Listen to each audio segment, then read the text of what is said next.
Hello friends, स्वागत है आपका हमारे यूट्यूब चैनल अंकित एजुकेशन अड्डा पर। आज हम बात करने वाले हैं यूपी टेट सुपर टेट में जो सीडीपी पूछी जाती है उसमें अभिवृद्धि और विकास से क्वेश्चन बनता है। ठीक है, आज हम इसके बारे में बात करने वाले हैं। अभिवृद्धि और विकास में अंतर देखेंगे, इसमें कितना कितना डिफरेंट होता है। ठीक है, अभिवृद्धि हम माने एक छोटा रूप होता है, ठीक है, और विकास जो होता है वो एक बड़ा रूप होता है। बस अब कुछ फैक्ट आपको बता देते हैं, अब वो देख लेते हैं। अभिवृद्धि क्या होती है?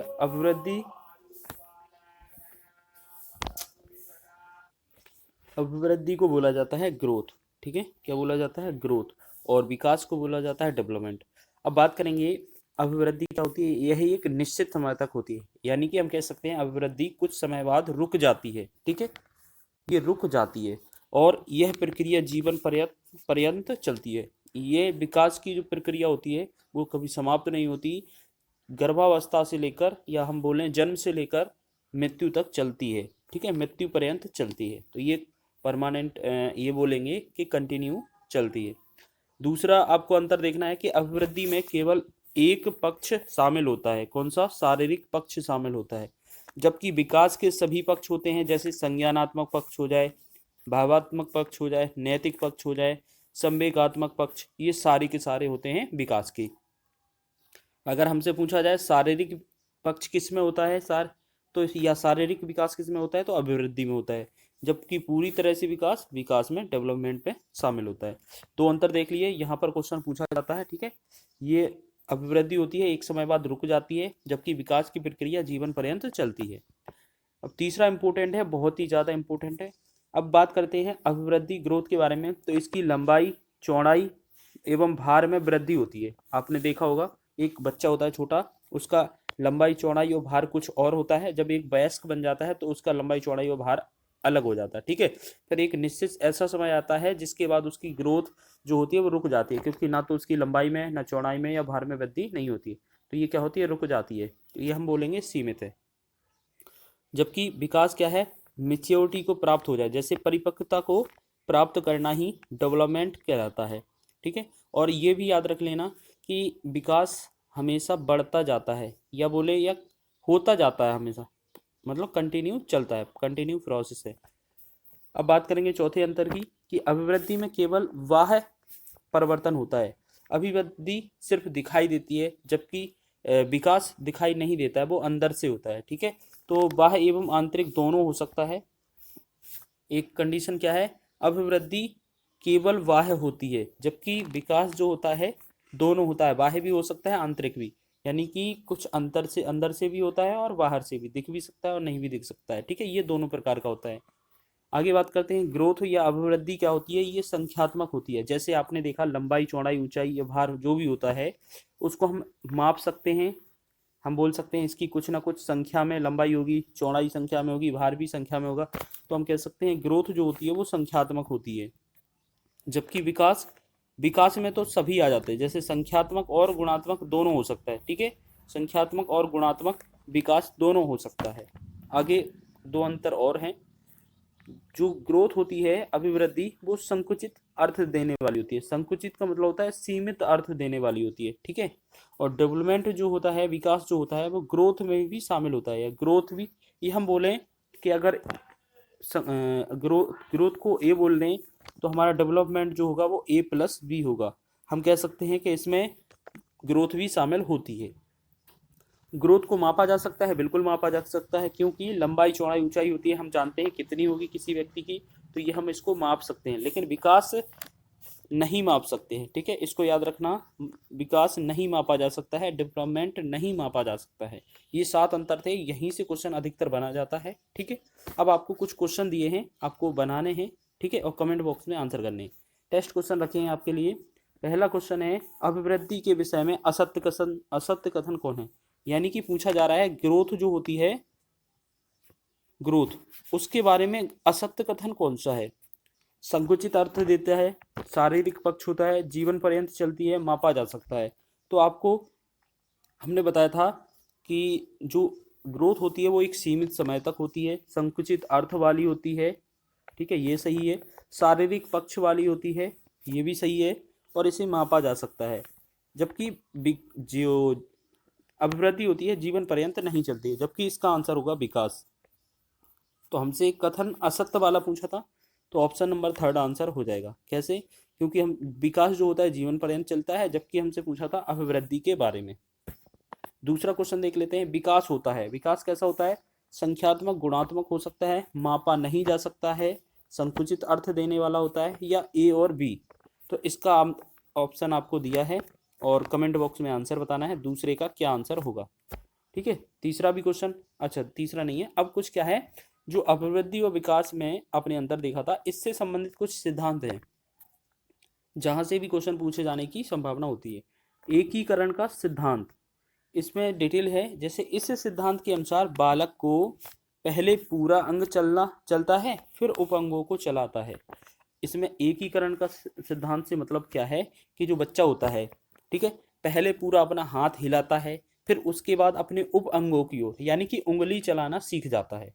तो हम कह सकते हैं पहले पैर चलाता होगा, फिर उसके जो अंगूठे होते हैं या पैर होता है, पैर का जो उंगली होती है वो चलाना सीख जाता है।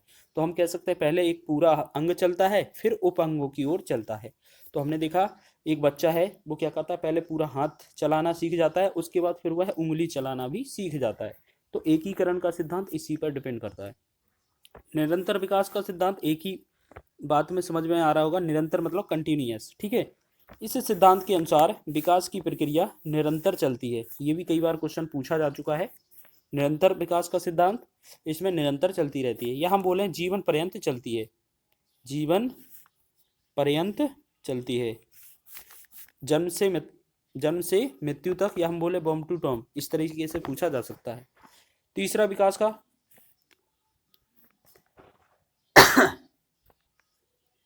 तीसरा है विकास क्रम का सिद्धांत। अच्छा, इसमें क्या है, जो विकास होता है एक क्रम में होता है। इसमें देख लेते हैं, इसके अनुसार भाषा विकास का एक निश्चित क्रम होता है। जो भाषा होती है वो निश्चित क्रम में होती है। जैसे सबसे पहले जो बालक होता है वो क्या करता है, सुनना सीखता है, फिर उसके बाद बोलना सीख जाता है, फिर वह पढ़ता है, पढ़ना सीख जाता है, फिर वह लिखना सीख जाता है। तो यही विकास का क्रम है, आपको नोट कर लेना है, कभी कभार इसका क्रम भी पूछा जा सकता है। ठीक है, तो याद रखना, सुनता है फिर बोलने लगता है, फिर जब पढ़ता है तो लिखने लगता है। समान प्रतिमान का सिद्धांत। अब समान का मतलब होता है इक्वल। अगर बात करें हम पूरे विश्व में एक ही जाति के लोग रहते हैं, जैसे इसमें देखो एक जाति के सभी प्राणियों का विकास एक समान प्रतिमान में होता है। जैसे हम बोले हमारे भारत में जो लोग हैं और अमेरिका में जो लोग हैं, या बोले जापान में ऑस्ट्रेलिया में भी जो लोग हैं, क्या उनका विकास एक समान नहीं होगा? जैसे पहले बच्चा छोटा था, फिर उससे बड़ा होगा, फिर और आगे की प्रोसेस चलेगी, तो यही वहाँ पर भी होगा, यहाँ पर भी होगा। तो हम कह सकते हैं एक ही जाति के सभी प्राणियों का विकास एक समान होता है, इसे समान प्रतिमान का सिद्धांत बोलते हैं।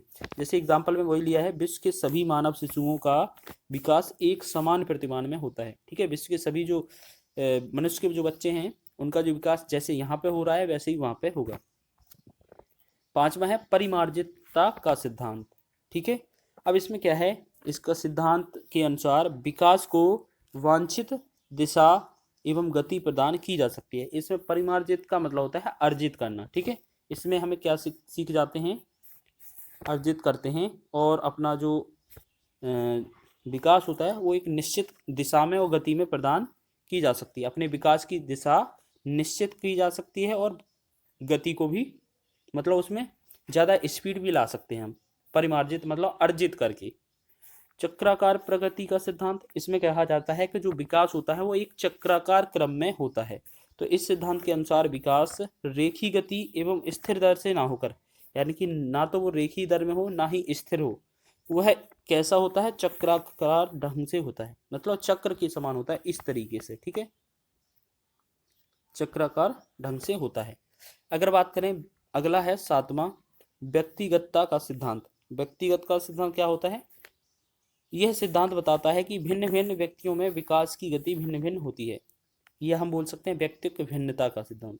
तो अच्छा एक बात बताओ, जैसे दो व्यक्ति हैं, जरूरी नहीं है कि उनमें एक से गुण हो सकता है किसी का विकास जल्दी हो जाए, हो सकता है किसी का विकास थोड़ा टाइम लग जाए। ठीक है, तो यही बताता है कि भिन्न भिन्न व्यक्तियों में विकास की गति भिन्न भिन्न होती है। ठीक है, क्योंकि कोई मोटा भी हो जाता है, कोई पतला भी हो जाता है, कोई लंबा हो जाता है, कोई नहीं होता है। तो हम कह सकते हैं कि जो भिन्न भिन्न दूसरे व्यक्ति होते हैं उनमें जो विकास होता है वो भी अलग अलग तरीके से होता है।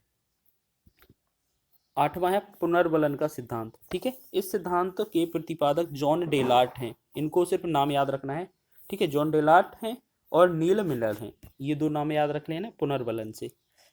9वां इंपोर्टेंट है, बहुत ही अच्छा है, ये वाला समझ में आ जाएगा। सामान्य एवं विशिष्ट क्रियाओं का सिद्धांत। सबसे पहले सामान्य क्रियाएं करता है, फिर वह विशेष क्रियाएं करने लगता है। ये क्या है? इस सिद्धांत के अनुसार विकास की प्रक्रिया बालक में पहले सामान्य क्रियाएं फिर विशेष क्रियाएं करने लगता है। जैसे पहले बोले, बच्चा पहले करवट लेता है, करवट लेने के बाद फिर वह बैठने लगता है, और बैठने के बाद वह घुटने के बल चलता है, जब वह घुटने के बल चलने लगता है तब वह खड़ा होने लगता है। ठीक है, उसके बाद और खड़ा होकर फिर क्या करता है, फिर चलने लगता है पैर पर। तो हमने देखा पहले बच्चा क्या करता है, करवट लेता है, फिर बैठने लगता है उसे ही स्थिति में, और बैठने जैसे बैठता है फिर उसके बाद वह धीरे धीरे घुटनों के बल चलने लगता है, और जब घुटने के बल चलने लगता है तो वो खड़ा होना भी धीरे धीरे सीखता है और खड़ा होने लगता है। अगर खड़ा होने लगता है बच्चा तो फिर वह खड़े होकर चलने लगता है। तो यही इसका सिद्धांत है, पहले सामान्य की ओर फिर आगे विशिष्ट की ओर। तो आज के वीडियो में इतना ही, अभिवृद्धि एवं विकास से अंतर हो गया। ठीक है, इतने में आपका क्वेश्चन बाहर नहीं जाएगा। ठीक है, यहाँ से क्वेश्चन पूछा जाता है तो प्लीज़ आप एक बार इसको रिवाइज कर लीजिएगा, यहाँ से भी क्वेश्चन आपका बन सकता है। अब मिलते हैं नेक्स्ट वीडियो में।